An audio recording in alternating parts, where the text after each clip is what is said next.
L'invité de Tir Croisé ce soir, c'est Olivier Besancenot. Bonsoir. Bonsoir. Membre de la direction du nouveau parti anticapitaliste. Serge Lazarevitch, vous l'avez entendu, dernier otage français dans le monde, a été libéré aujourd'hui après 3 ans de détention au Sahel, entre les mains du groupe islamiste AQMI.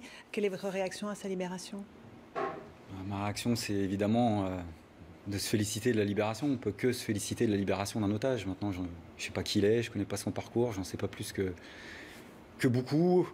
Peut-être un peu plus prudent que le président de la République quand il dit qu'il n'y aura plus d'otages français. Vu la politique que mène la France dans le monde et particulièrement en Afrique, je pense que malheureusement, on va au-devant de gros problèmes et c'est une parmi tant d'autres des raisons qui fait que nous, on est par exemple opposés aux interventions militaires françaises au Mali, en Centrafrique, dont on pourrait peut-être tirer le bilan. Voilà. Et il ne faut pas intervenir militairement dans ces pays ou en Irak, comme on le fait actuellement.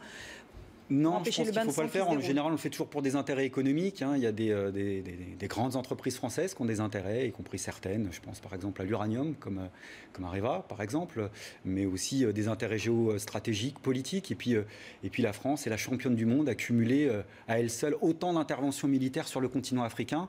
Ça... au nom d'un passé, paraît-il, révolu. Visiblement, ce n'est pas le cas. Donc, je pense que s'il y a bien un pays qui est... pardon. Oui. Et s'il y a bien, mais vous n'êtes pas la première à le faire, s'il y a bien un pays qui est disqualifié pour faire ce type d'intervention-là, c'est bien la France. Voilà. On va parler de la France avec la loi Macron, beaucoup moins consensuelle. Le projet de loi Macron sur la croissance et l'attractivité sera présenté demain au Conseil des ministres. Ce matin, le Premier ministre a reçu un accueil plutôt frais devant les députés socialistes, Emmanuel Macron. Pensez-vous que la loi sera votée en l'état? Je ne l'espère pas. Et pour tout vous dire, j'attends pas pour que ça soit stoppé une grande riposte et une grande fronde des députés socialistes, parce que ça ils n'iront pas au bout, ils ne voteront pas contre. Écoutez, moi je juge sur les faits. Voilà, c'est que il y en a qui sont forts en bouche et à chaque fois qu'il s'agit, par exemple, de voter ou pas, ils votent. Donc la question qui est posée, c'est la question où s'abstiennent en l'occurrence, mais ce qui permet, qui revient au même. Donc la question, c'est le rapport de force. Est-ce que oui ou non, il y a une mobilisation sociale, politique unitaire du mouvement ouvrier pour faire tomber la loi Macron? En tous les cas, nous, on l'espère. Il y a 107 articles. Alors, il y a encore, visiblement, quelques négociations dans les tuyaux, mais globalement, on voit à peu près la teneur. 107 bonnes raisons de s'opposer à autant de mesures libérales. Donc, on peut souhaiter qu'au mois de janvier, en effet, M. Macron, qui veut voir absolument les gens le dimanche, qu'il les voit, par exemple, dans la rue. Une grande manifestation qui est des centaines de milliers de personnes pour dire... non à la loi Macron, mais surtout tout ce que ça cristallise, parce qu'il y a évidemment des mesures emblématiques sur le travail du dimanche, mais au fond, c'est la même rengaine, c'est la même musique, c'est une politique libérale particulièrement assumée. Il y a une date de manifestation prévue? Vous appelez Non, il y a des discussions dans le cadre peut-être du collectif AAA, l'alternative à l'austérité. On avait organisé ensemble une manifestation le 15 novembre dernier, on était plusieurs dizaines de milliers, mais ça doit être plus large que ça, je pense probablement. C'est une discussion unitaire, donc il faut prendre le temps, et dans la forme et dans le fond, de pouvoir organiser cette réplique. J'ai cru comprendre que le parti de gauche était pour, le NPA est pour, et j'imagine que dans les jours à venir, on aura toute une série de forces sociales et politiques qui se prononceront dans ce sens. Et si c'est le cas, nous, on propose une réunion unitaire pour discuter de cette manifestation. Là, on parle de 12 dimanches travaillés, c'est ce qui est prévu. La négociation peut-être diminuera ce chiffre. En quoi est-ce que ça remet en cause le modèle social français, selon vous? Ça peut être la petite goutte d'eau qui fait déborder le vase. On parle de quoi sur le travail le dimanche? On ne parle pas du travail du dimanche en soi. On parle de généraliser une grosse exception en règle. C'est déjà une grosse exception. Il y a déjà un tiers des salariés qui travaillent le dimanche, soit de façon temporaire, soit de façon régulière. Donc transformer une grosse exception en règle, ça va avoir quoi comme conséquence? La règle sera 12 dimanches par an. Oui, mais écoutez...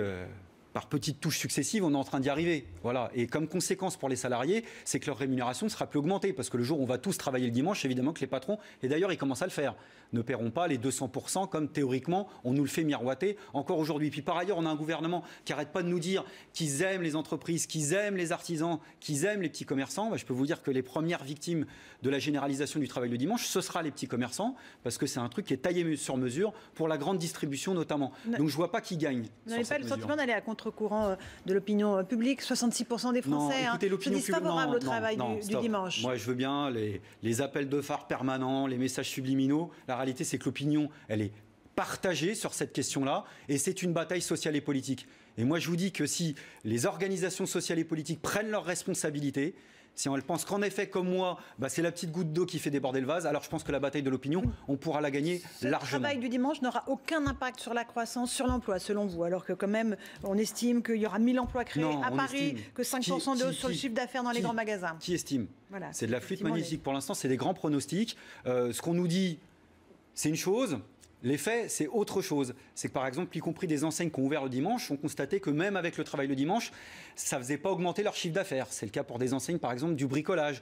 Des entreprises qui aujourd'hui nous expliquent qu'il y aurait une soif de consommation le dimanche, sont en train de faire quoi? Distribuer des bons de consommation, de réduction pour dire aux gens, allez consommer le dimanche. Parce qu'en réalité, les gens ne vont pas massivement consommer le dimanche. Donc il y a des emplois importants le dimanche, qu'on aimerait pouvoir sauvegarder.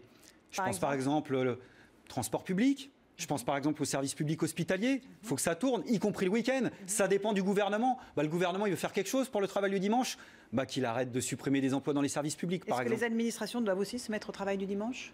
Il y en a pas mal qui fonctionnent du point de vue des services publics. Des transports et des comment vous dire, on n'est plus d'administration, je le dis pour ceux qui nous regardent, au niveau de la Poste.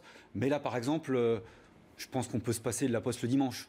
Enfin, je sais pas, après, c'est une question de choix de vie. Mais on n'est pas les premiers ciblés. Je pense que c'est aussi... Pour les postiers Oui, mais pour tout le monde, pour tous ceux qui nous regardent, on a le droit de souffler, oui ou non, dans la vie. Ou la vie, ça sera de dire, maintenant, pour ceux qui auront encore la chance d'avoir un boulot, vous allez cravacher encore, alors qu'il y a plus de 5 millions de personnes qui attendent une seule chose, c'est avoir un emploi. En fait, la petite musique, et c'est le point commun entre le travail du dimanche, le travail de nuit, ou même d'un certain point de vue, la réforme sur les retraites, c'est nous dire qu'il faut travailler plus longtemps. Eh bien, nous, on propose le partage du temps de travail, c'est-à-dire travailler moins à l'intérieur des entreprises pour que tout le monde ait un emploi. Ça passe par la réduction du temps de travail. Si le pouvoir d'achat de ces salariés est doublé, en tout cas pour ces jours-là, mais il n'est déjà pas en grande partie. Eux, ils y sont favorables. Il n'est déjà pas en grande partie aujourd'hui, puisqu'il y a une multitude de dérogations pour ça. Et à partir du moment où ça deviendra la règle, on en reparlera. Mais par ailleurs, j'attire l'attention de tout le monde. La loi Macron, ce n'est pas que le travail du dimanche. C'est aussi dans le collimateur la médecine du travail, c'est aussi dans le collimateur les prud'hommes, c'est aussi dans le collimateur l'inspection du travail. C'est beaucoup de sujets. Et c'est pour ça qu'à un moment donné, ça cristallise. Et d'ailleurs, personne ne s'y trompe. Le gouvernement, il veut assumer une orientation clairement libérale sur ce choix-là. Donc c'est pour ça que ça tousse un peu du côté de certains députés socialistes, mais une nouvelle fois, s'il y a des vrais frondeurs dans ce pays, qui s'allient, qui s'unissent et qui fassent tomber la loi Macron. Un mot du débat sur la laïcité qui reprend vigueur avec la ministre de l'Éducation, Najat Vallaud-Belkacem. Elle veut que l'enseignement moral et laïque refasse irruption à la rentrée 2015. Vous soutenez cette initiative ou pas? On va lui poser la question. En Alsace et en Lorraine aussi ou pas? Vous lui poserez la question de ma part. Si elle vient sur ce plateau, avec plaisir. Paraît-il qu'il y a le Concordat et paraît-il que c'est une atteinte à la laïcité et qu'on dépense plus de 58 millions d'euros avec l'argent de nos impôts pour financer l'école privée. Donc ça doit être ça. Elle pense probablement à ça. Vous vous êtes intéressé sans doute aux élections professionnelles dans la fonction publique. Elles se sont traduites aujourd'hui par une baisse sensible de la CGT, une progression de FO et de l'UNSA. Est-ce que la CGT est affaiblie? Est-ce qu'elle paye l'affaire Thierry Lepant selon vous? Je pense qu'il y a indéniablement l'affaire Lepant qui joue, mais je pense qu'il y a quelque chose de plus substantiel qui est à mettre en rapport avec l'ère du temps, où malheureusement on manque de lutte collective victorieuse. Je vais faire le vieux con, mais fut un temps, il y avait des organisations syndicales, et notamment la CGT, Solidaire, la FSU, parfois Force ouvrière, qui appelaient à riposter de façon unitaire dans la rue par des grèves, par des actions, à des mauvais coups qui étaient portés contre le monde du travail. Souvent quand c'est des gouvernements de droite.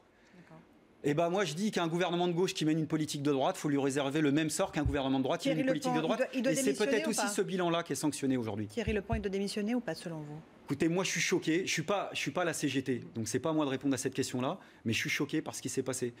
Parce que d'ailleurs au nom du syndicalisme, parce que moi je crois à l'outil syndical, et puis je croise des tas de militants de la CGT qui mouillent leur chemise et qui sont particulièrement heurtés. Mais je pense qu'au-delà du cas Lepant, il y a quelque chose de plus important encore si on veut refonder des pratiques syndicales, mais aussi des pratiques politiques, parce qu'on pourrait faire la même.